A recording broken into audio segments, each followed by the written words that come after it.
बहुत ही important, very very important. हर listening में 4 से 5 चीज़ें जो ऐसी स्पेलिंग्स आती हैं जो रिपीट होती हैं। हमेशा पहला बोला हुआ आंसर सही नहीं होता लिसनिंग में। देखो आइल्स लिसनिंग में आप इजीली 9 बैंड तक पहुंच सकते हो, और कैसे पहुंचोगे वो मैं आपको आज इस वीडियो में बताऊंगा। ये जो आपके सामने 10 टिप्स हैं, these are the most important tips for IELTS listening, जिसकी वजह से बहुत सारे बच्चों ने लिसनिंग में अपना 8-9 बैंड स्कोर हासिल कर लिया है। सो बिल्कुल एंड तक देखना, 10 टिप्स तक बिल्कुल टिल एंड तक देखना इस वीडियो को, क्योंकि हर सिंगल टिप आपके लिए बहुत इंपॉर्टेंट है। आने वाले टाइम में जिन बच्चों का भी एग्ज़ाम है उनके लिए ये जो टिप्स हैं वो बैंड बूस्टर साबित हो सकती हैं। चलिए without wasting your time start करते हैं टिप नंबर फर्स्ट से। तो सबसे पहले देखिए टिप नंबर फर्स्ट, जो कि आपने देखा क्या लिखा है मैंने। सबसे पहले एनालाइज द लिसनिंग फर्स्ट। बहुत बड़ी कमजोरी है, लगभग 90% बच्चों की कमजोरी है वो, जब उनको लिसनिंग मिलती है बस देख लिया चलो स्टार्ट करते हैं, बस मतलब फर्स्ट सेक्शन देख लिया स्टार्ट करते हैं। चाहे वो एग्ज़ाम में नहीं, चाहे वो अपने क्लासरूम में ट्रेनिंग कर रहे हो किसी इंस्टीट्यूट में, तब भी वो ऐसे करते हैं। मैं आपको बड़ी अमेजिंग सी चीज़ें बताता हूँ। देखो लिसनिंग में आपको पता है 4 पैसेजेस, 4 सेक्शंस जिसे बोलते हैं, सॉरी 4 सेक्शंस होते हैं। अब बहुत कम बच्चों को ये पता होगा कि फर्स्ट सेक्शन में क्या होता है, 2 पर्सन्स, 2 पर्सन बोलते हैं फर्स्ट सेक्शन में। सेकंड में 1 पर्सन बोलेगा। थर्ड में 3 से 4 पर्सन्स बातें करते होंगे, और लास्ट में फिर 1 पर्सन। अब ये चीज़ें बतानी इसलिए ज़रूरी हैं, सबसे ज़्यादा बच्चे कंफ्यूज होते हैं इस सेक्शन में। क्यों? क्योंकि इसमें 3 से 4 लोग बातें कर रहे हैं। तो आपके लिए ये जानना बहुत ज़रूरी है कि बेसिक कंसेप्ट क्या है लिसनिंग का, हर सेक्शन में किस तरीके के साथ आपकी जो लिसनिंग आएगी वो कैसे आएगी। तो इस चीज़ पे आपको ध्यान देना है। अभी आपको प्रैक्टिस ऐसे करनी है। अभी 3 से 4 पर्सन जब बातें कर रहे हो तो आपको समझ लगनी चाहिए भी ये बंदा कौन सा है जो बोल रहा है, ये बंदा कौन सा है, ये बंदा कौन सा है। इससे भी आगे चलिए आपको और 2 चीज़ें बताता हूँ। देखो जो पहले 2 सेक्शंस आते हैं ना, पहले 2 section, these are mostly on general topic. General topics like आप कह सकते हो होटल्स के बारे में बात कर रहे होंगे, किसी हाउस ऑन रेंट के बारे में बात कर रहे होंगे, मतलब ये ऐसी बातें, सोसाइटी की बातें कर रहे होंगे, social topics. These are 2 sections will be on social topics, ठीक है। सोसाइटी की बातें, लोगों की बातें कर रहे होंगे, ठीक है। और ये जो लास्ट वाले 2 टॉपिक्स हैं ये ज़्यादातर एकेडमिक्स की बातें कर रहे होंगे। एकेडमिक्स मतलब स्टडीज से रिलेटेड टॉपिक्स आते हैं इसमें, चाहे कोई लेक्चरर इसमें बोल रहा हो, कोई कॉलेज का टीचर इसमें बोल रहा हो। लाइक इसमें आपको जो सेक्शंस आते हैं वो लाइक किसी सब्जेक्ट से रिलेटेड आ सकते हैं, लाइक लास्ट सेक्शन में ज़्यादा इकोनॉमिक्स से रिलेटेड चीज़ें आती हैं। तो पहले दो सेक्शंस सोसाइटी से social work, like social society में जो चीज़ें हो रही हैं उनसे रिलेटेड आते हैं, और सेकंड जो आता है स्टडी एकेडमिक से रिलेटेड। अब इसका क्या फ़ायदा है, इसका फ़ायदा बच्चे सॉरी ये है भी आपने क्या करना है, जितनी भी सोशल और स्टडीज़ मतलब एकेडमिक्स से रिलेटेड जो वोकैबलरी है आपको ये वोकैबलरी बहुत अच्छे से देख लेनी है, क्योंकि हर लिसनिंग में 4 से 5 चीज़ें जो ऐसी स्पेलिंग्स आती हैं जो रिपीट होती हैं। सो आपको सोशल से रिलेटेड जो भी वोकैबलरी के वर्ड्स और स्पेलिंग्स हैं, स्टडीज़ और एकेडमिक से रिलेटेड जो भी वर्ड्स और वोकैबलरी है आपको बहुत अच्छे से देखनी है, ताकि जब भी आप लिसनिंग में या एग्ज़ाम में ये चीज़ें आएँ तो आप स्पेलिंग्स की वजह से या आपको उसकी लाइक समझ ना लगे, ऐसी चीज़ें नहीं होनी चाहिए। तो इस चीज़ का ध्यान रखें। तो इसलिए मैं कहता हूँ भी तैयारी करने से पहले बेसिक कंसेप्ट को क्लियर कर लें, बड़ी अच्छी चीज़ है, इसको अडॉप्ट करें, ध्यान दें, बहुत आपकी हेल्प करेगी। चलिए चलते हैं सेकंड टिप पर। Second tip is imagine your answer. देखिए लिसनिंग बड़ी खूबसूरत चीज़ है। कैसे? देखिए इसमें अगर आप अच्छे से एनालाइज करो ना, जब आप तैयारी कर रहे हो तो आपको बहुत सारी चीज़ें पता चलती हैं।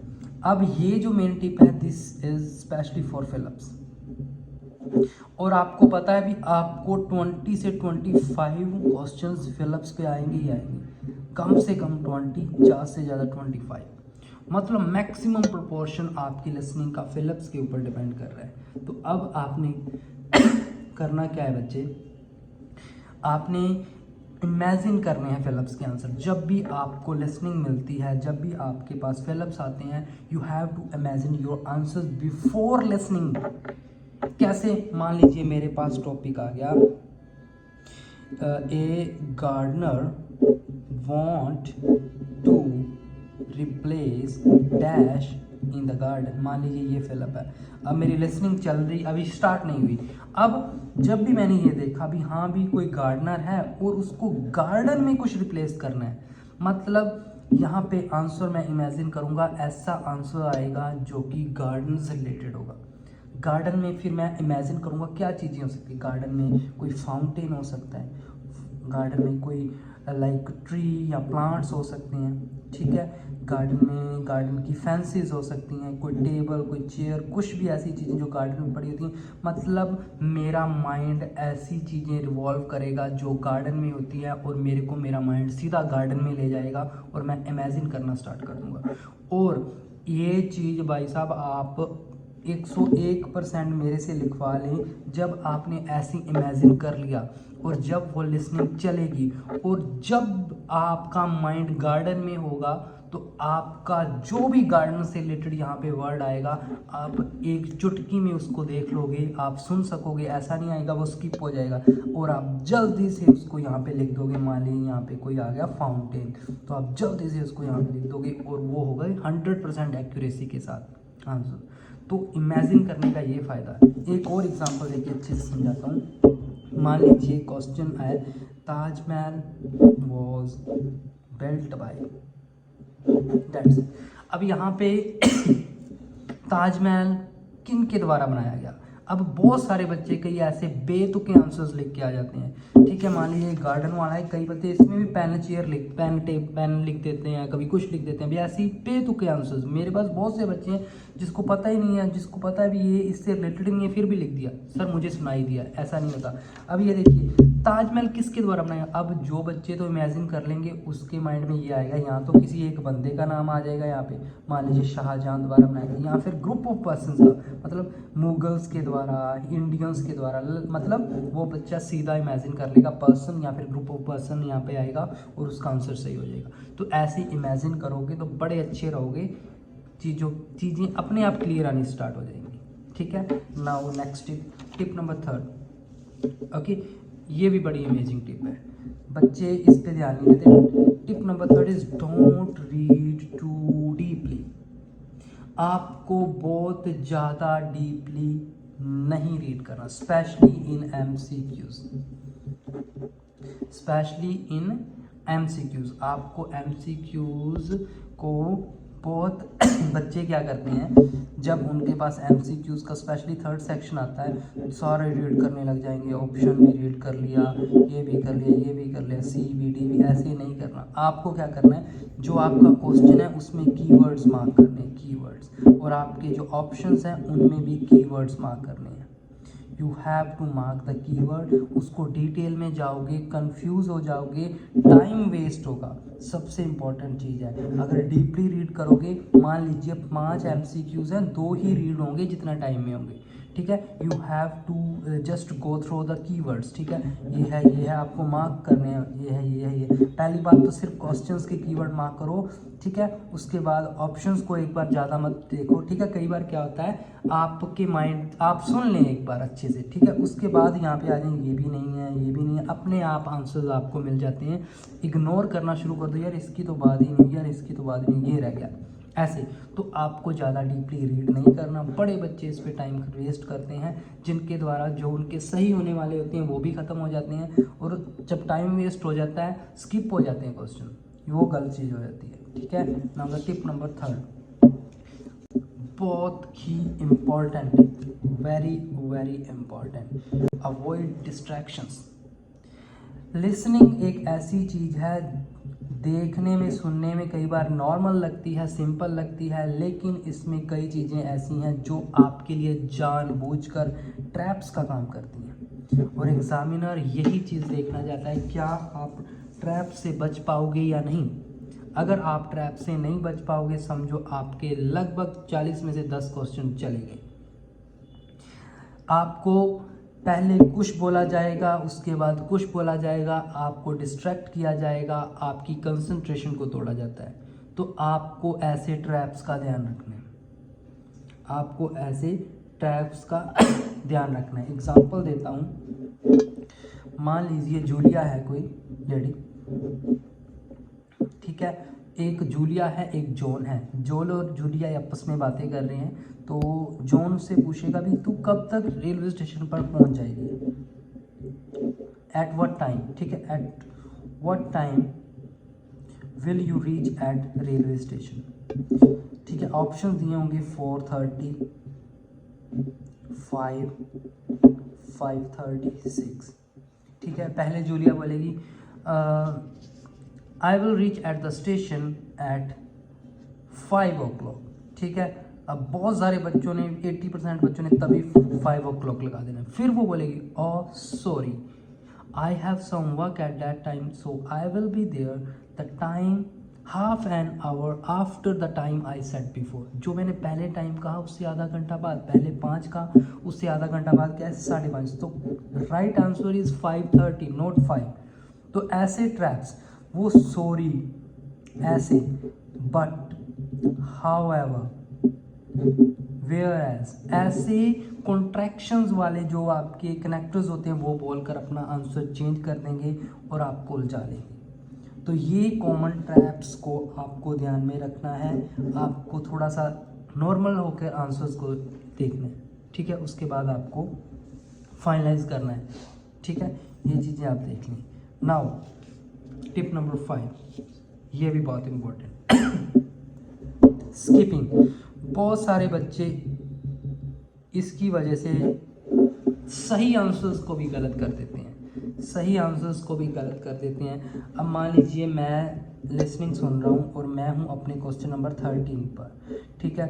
अब यहाँ पे मुझे कुछ ऐसा मिला कि लाइक मुझे समझ नहीं लगी, ठीक है, लेकिन मेरा अभी भी ध्यान इसी पे, यार क्या आएगा क्या आएगा, उतने में क्या आएगा, 14th भी गया 15th भी गया, मतलब मेरा ध्यान इसी पे है, मैंने स्किप करना नहीं सीखा, मेरा माइंड अभी 13 पे ही था जिसकी वजह से मेरा 14, 15 चला गया।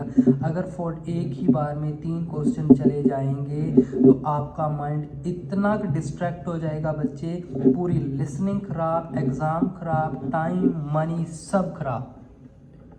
बहुत बड़ी चीज़ है, आपको स्किपिंग सीखनी है, ठीक है। 13 क्वेश्चन का नहीं पता चला, जा तो गया तो गया, 14th गलत ना उसकी वजह से, 15th गलत ना उसकी वजह से, you have to skip the question. अगर आपको कोई क्वेश्चन ऐसा है जो नहीं समझ लगा, उसे छोड़ दो वहीं के वहीं, उसके पीछे मत भागो। अगर ऐसा करोगे तो आपके लिए बहुत बड़ा नुकसान देकर जाएगा वो चीज़। तो स्किपिंग आपको सीखनी है, जिस पे लाइक लगे भी हाँ भी ये मुझे नहीं पता अभी, इसको छोड़ दो वहीं के वहीं, लास्ट में देखेंगे, लेकिन उसी पर आपको रिजिड नहीं होना। अगर रिजिड बनोगे तो लाइक आप गए भाई, लिसनिंग में बैंड नहीं आएंगे, ठीक है। मैक्सिमम स्कोर मॉड्यूल यही है, इसी में रह जाओगे, ठीक है। चलिए चलते हैं नेक्स्ट टिप नंबर 6। बहुत सारे बच्चों को इसमें दिक्कत आती है, मैनेज टाइम इन MCQs। बहुत सारे बच्चे, अभी मैंने आपको पीछे एक टिप बताई, MCQs बहुत लंबे होते हैं। आपको करना क्या है बच्चे, ज़्यादातर जो MCQs आते हैं 2 तरीके के आते हैं, एक आते हैं शॉर्ट, मतलब एक एक वर्ड के ऑप्शन होते हैं, एक होते हैं लॉन्ग टेल MCQs। और ये जो लॉन्ग टेल MCQs हैं ये आते हैं सेक्शन नंबर 3 में। अब आपको जैसे कि मैंने बता दिया, एक तो आपने कीवर्ड्स पे देखना है, दूसरा आपको रीड करना कैसे ज़रूरी है। अगर आप रीड करना चाहते हो तो कैसे रीड कर सकते हो, आपने क्या करना है, देखो फर्स्ट सेक्शन जो ज़्यादा आपका लाइक टाइम कंज्यूमिंग नहीं होता, आपने फर्स्ट सेक्शन का टाइम थोड़ा सा टाइम बचा के थर्ड सेक्शन को दे देना है भी, 1-2 क्वेश्चन इसमें रीड कर लिए। फिर सेकंड का थोड़ा सा टाइम बचाकर फिर थर्ड को दे देना, और थर्ड का टाइम तो थर्ड को मिलना ही मिलना है। तो ऐसे पहले 2 सेक्शन और तीनों का टाइम मिलाकर आप अपने क्वेश्चंस को सारे ऑप्शंस के साथ इजीली रीड कर सकते हो, अगर आप रीड करना चाहते हो। क्योंकि रीड करने से आपके माइंड में वर्ड सेट हो जाएंगे और क्लिक करना आसान आएगा। तो ऐसे अगर आप अपना टाइम सेव करना चाहते हो, MCQs को ईज़िली डीपली रीड करना चाहते हो, तो इस चीज़ का ध्यान दें, आपके लिए अच्छा हो। ठीक है, now next tip number 7, very important, synonyms. देखो सिनोनिम्स तो लाइक एक बैकबोन ही है। अगर आपको किसी भी मॉड्यूल में अच्छे बैंड स्कोर करने हैं, आपको सिनोनिम्स का ध्यान देना पड़ेगा। ठीक है, सिनोनिम्स आपके आंसर को चेंज कर सकते हैं, आपको डिस्ट्रैक्ट कर सकते हैं। लाइक एग्जांपल से समझाता हूँ, Ram goes to gym by walking through school. School से होता हुआ राम जिम गया। क्वेश्चन आ गया, how does Ram goes to gym. Ram gym कैसे जाता है? Number A by car, number B on foot, number C by bike, number C D by bus. अब यहाँ पर एक वर्ड है वॉकिंग, तो वॉक करता हुआ जाता है। अगर आपको सिनोनिम पता है तो आपको पता है कार बस इसमें से कहीं नहीं आएगा, फुट आएगा। तो आपके इसलिए सिनोनिम्स बहुत जरूरी है। सिनोनिम्स आप एक मैं चीज़ आपको बता देता हूँ, मोस्ट रिपीटेड स्पेलिंग्स और मोस्ट रिपीटिंग आपके सिनोनिम्स आप इजीली गूगल कर सकते हो। मोस्ट रिपीटेड स्पेलिंग्स इन आइल्स लिसनिंग, आपके पास पहला पेज खुल जाएगा आइल्स मटेरियल वाला। ठीक है, उसमें लगभग आप मान के चलो 100-200 वर्ड्स होंगे। आपने याद नहीं करने, जस्ट उसको रीड कर लेना है। 5-7 दिन जस्ट उस वर्ड्स को रीड कर लो, आपके माइंड में अपने आप ही बैठ जाएंगे। और उनमें से आप मान के चलो आपके साथ 5-7 आपको हर लिसनिंग में मिल जाएंगे, ताकि आपकी सिनोनिम्स भी गलत ना हो, स्पेलिंग्स भी गलत ना हो। आपको ये प्रैक्टिस करनी चाहिए। ठीक है, सिनोनिम्स का बच्चे अच्छे से ध्यान दें। नाउ 8th, ये भी बहुत important, don't be very quick. बहुत सारे बच्चे लाइक तेज बनते हैं, ठीक है, वो बड़े क्विक बनते हैं। लाइक एक बार में सुना आंसर, एक बार में सुना आंसर, कभी भी पहले बोला हुआ आंसर, कभी भी हमेशा, मतलब हमेशा पहले बोला हुआ आंसर सही नहीं होता। इतना क्विक भी नहीं बनना भी वो आपको उलझा ही नहीं। ये चीज़ आप याद रखना, जो मैंने अभी लाइन बोली है मैं रिपीट करता हूँ, हमेशा पहला बोला हुआ आंसर सही नहीं होता लिसनिंग में।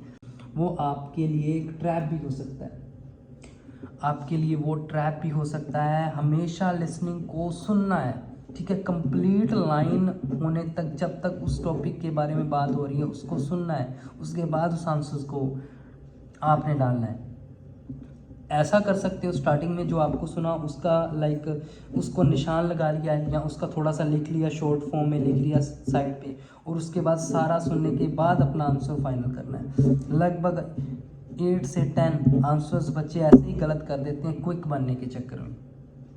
तो इस चीज़ का ध्यान दें, डोंट बी वेरी क्विक। जितने अच्छे से पेशेंस से करोगे, जितने अच्छे से सुनोगे, उतना ही क्लियर आपको आंसर सुनेगा, उतना ही करेक्ट आप आंसर लगा सकते हो, आपकी एक्यूरेसी इंक्रीज होगी। ज़्यादा तेज मत बने लिसनिंग में, नहीं तो आपको लेड उठेगी। इस चीज़ का ध्यान रखना। एक आउट ऑफ द टॉपिक आपके साथ इन्फॉर्मेशन शेयर करना चाहता हूँ। देखिए क्लासेस मेरी हैं होल्ड पे, ठीक है, बहुत सारे बच्चों के मैसेजेस आ रहे हैं भी सर क्लासेस, लेकिन मैं आपके लिए एक ऑप्शन मैं लेकर आया हूँ। ये है मेरा राइटिंग का recorded course, highly recommend course specially for the persons who are in abroad, जो अपने जीटी के या एकेडमिक का कोई भी टेस्ट देना चाहते हैं, उनके लिए राइटिंग का ये बैंड बूस्टर कोर्स है। क्या है इसमें, आपको हर टाइप के टास्क 1 और टास्क 2 की वीडियो मिलेगी, एक वीडियो मिलेगी, और वो वीडियो ये नहीं है जो आपको यूट्यूब पे मिलेंगी, नहीं, स्पेशल वीडियोस हैं कोर्स के लिए, 1-1 घंटे की वीडियो। हर टाइप का टास्क 1, जितने टाइप के टास्क 1 है उस पर सिंगल वीडियो, जितने टाइप के टास्क 2 हैं उन पर सिंगल वीडियो। इतनी डिटेल में वीडियो भी आपने अगर एक बार वीडियो देख ली, आपको और कुछ देखने की जरूरत नहीं है, सारे चैनल भूल जाओगे, सारी वीडियोज़ भूल जाओगे। इसके अलावा वीडियोस तो अलग, इसके अलावा आपको 9 बैंड के ओरिजिनल सैंपल्स मिलेंगे, टास्क 1 और टास्क 2, ऐसे नहीं नॉर्मल से नहीं, वो सैंपल्स हैं जो जेन्युइनली 9 बैंड के IDP सर्टिफाइड टीचर्स ने लिखे हैं, वो सैंपल्स आपको इस कोर्स में मिलेंगे। और अमेजिंग आपके लिए ये चीज़ साबित होगी जब भी वो आपको 30 से 40 सैम्पल्स अगर आपने रीड कर लिए, आपको हर सिंगल चीज़ का पता चल जाएगा। इंट्रो स्टार्ट कैसे करनी है, एंड कैसे करनी है, एग्जांपल्स कैसे कर लिखने हैं, कैसे बिल्कुल सिंपल वे के साथ without using any vocabulary, without using any complex sentence formation आप कैसे लिख सकते हो एक 9 बैंड का, ऐसे जेन्युइनली आपको पता चलेगा। इसके अलावा मेनली ये कोर्स बच्चे राइटिंग के लिए, मैं पहले बता रहा हूँ राइटिंग के लिए मेनली कोर्स है, वीडियोस राइटिंग की ही मिलेंगी, लेकिन फिर भी बच्चों के लिए मैंने एग्जाम लेवल की रीडिंग लिसनिंग के पीडीएफ्स डाले हैं, ओनली पीडीएफ्स, ठीक है। लिसनिंग की ऑडियो आपको यूट्यूब पे मिलेंगी, आपको सिर्फ पीडीएफ असाइनमेंट मिल जाएंगी, टास्क 1 की वोकेबुलरी भी मिलेगी, स्पीकिंग का पीडीएफ भी मिलेगा, और इसकी जो फ़ी है वो है 1000 लाइफ टाइम एक्सेस के साथ। और मैं आपको इतनी श्योरिटी देता हूँ, जिस बच्चे ने ये मेरा कोर्स बाय करके अच्छे से इसको देखा और रीड कर लिया, मैं आपको कहता हूँ आपको कोई क्लास लगाने की ज़रूरत नहीं पड़ेगी, आगे से कोई वीडियो देखने की ज़रूरत नहीं पड़ेगी। हाईली रेकमेंड कोर्स है, हज़ारों बच्चों ने इसको बाय किया है और एक सिंगल बच्चे ने भी आज तक ये नहीं कहा सर मेरे लिए वर्थ इट नहीं रहा। तो ये हाईली रेकमेंड कोर्स है, क्लास की लाइक एज आ मैं ऑप्शंस आपको अल्टरनेटिव प्रोवाइड करवा रहा हूँ भी, ये कोर्स आप बाई कर सकते हो अगर आपको मेरी क्लासेस अब, क्योंकि क्लासेस अभी होल्ड पे हैं, ठीक है।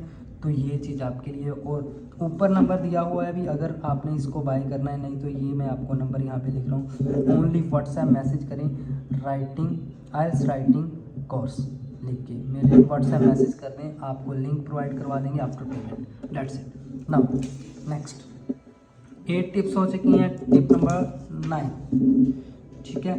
This is pay attention on spellings, ठीक है। देखो स्पेलिंग्स का मैंने अभी आपको पहले भी बताया, spellings are very important, spellings के बिना आप कुछ भी नहीं। अगर आपने स्पेलिंग्स पे ध्यान नहीं दिया तो समझो आपकी लिसनिंग में कुछ भी नहीं है। देखो स्पेलिंग्स में सिर्फ स्पेलिंग नहीं आएंगी, इसके अलावा बहुत बच्चे जो मिस्टेक करते हैं वो ट्रांसफरिंग, जब आप ट्रांसफ़र करते हो ना आंसर, बहुत बच्चे मिस्टेक करते हैं। आपकी जो असाइनमेंट होता है उसमें स्पेलिंग कुछ होती है, जब ट्रांसफ़र करते हो जल्दी जल्दी में स्पेलिंग गलत लिख देते हो, बड़ी गलत चीज़ है, ऐसा मत करें। फिर पता चलता है सर यहाँ पे मैंने सही लिखी, देखिए यहाँ पे मेरी गलत कर दी, गलत बात है। ट्रांसफ़र आप जब ट्रांसफ़र करते हो, ये सारा आपका जो ट्रांसफ़र करोगे आंसर शीट पे, वही एग्जामिनर के पास जाना है, उसको थोड़ा ध्यान से। 10 मिनट बच्चे बहुत होते हैं, ज़्यादा तेज़ी मत दिखाएं। पहले अगर आपने उसको कह दिया एग्जामिनर को मैंने सर पहले कर लिया, उससे आपके बैंड नहीं बनने वाले, आपके बैंड मिलेंगे अगर आपने सही लिखा होगा, ठीक है। देखो जो आपके मार्क्स आ रहे हैं लाइक आपकी क्लासरूम में, वो मैटर नहीं करते, मैटर करेगा एग्ज़ाम डे वाले दिन आपकी परफॉर्मेंस क्या है। तो ट्रांसफरिंग बहुत इंपॉर्टेंट है, उस ड्यूरिंग जो आपने ट्रांसफ़र कर दी ये चीज़ें वही एग्जामिनर के पास जानी है, गलत ट्रांसफ़र मत करें। इसी ड्यूरिंग बहुत बच्चे गलतियां करते हैं, कुछ स्पेलिंग यहाँ पे होती हैं, ट्रांसफ़र करते टाइम गलत करते हैं, गलत। इसके अलावा आपको हमेशा कैपिटल वर्ड्स में ट्रांसफ़र करने आंसर, कैपिटल वर्ड्स में, इन चीज़ों का ध्यान दे दें। ट्रांसफ़र करते टाइम गलती मत करें, क्योंकि बहुत सारे बच्चे कर रहे हैं। Last and final tip is don't ignore the instructions. बच्चे इंस्ट्रक्शंस ही नहीं रीड करते, उन्होंने ऊपर वाली जो लाइंस होती हैं उसको ध्यान ही नहीं देना बच्चों ने क्या लिखा है। Instructions are really important, instructions की वजह से बहुत बच्चों के क्वेश्चंस गलत भी हो रहे हैं, ठीक है। मान लीजिए एग्जांपल देता हूँ, यहाँ पे आ गया 2 वर्ड्स एंड ए नंबर। अब बच्चों को इस चीज़ का मतलब नहीं पता कहीं को, इसका मतलब ये है या तो एक वर्ड आप 2 वर्ड्स और एक नंबर डाल सकते हो, ठीक है। मान लीजिए यहाँ पे मैंने लिखा रेड 9 रेड हैट, बी आ गया रेड हैट, सी आ गया रेड, डी आ गया 9 रेड ब्लू हैट। मान लीजिए यहाँ पे लिखा है 2 वर्ड्स एंड ए नंबर, तो करेक्ट आंसर ये होगा 2 words and A number.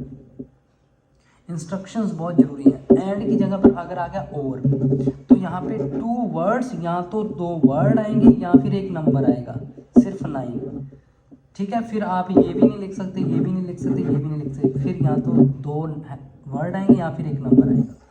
Instructions are really matter, instructions को ध्यान से दें। फिलअप्स में कितने वर्ड्स है, क्या है, क्या कुछ है, ठीक है। और कई बार मैचिंग्स में ये चीज़ें आ जाती हैं, ठीक है। अभी दोबारा आंसर वो आएगा या नहीं आएगा, तो इंस्ट्रक्शंस रियली मैटर। इंस्ट्रक्शंस को इग्नोर मत करें, अच्छे से इंस्ट्रक्शंस रीड करें हर सेक्शन को स्टार्ट करने से पहले, हर क्वेश्चन को स्टार्ट करने से पहले। ये आपके मार्क्स को बहुत ऊपर भी लेके जा सकती हैं और बहुत नीचे भी लेके जा सकती हैं।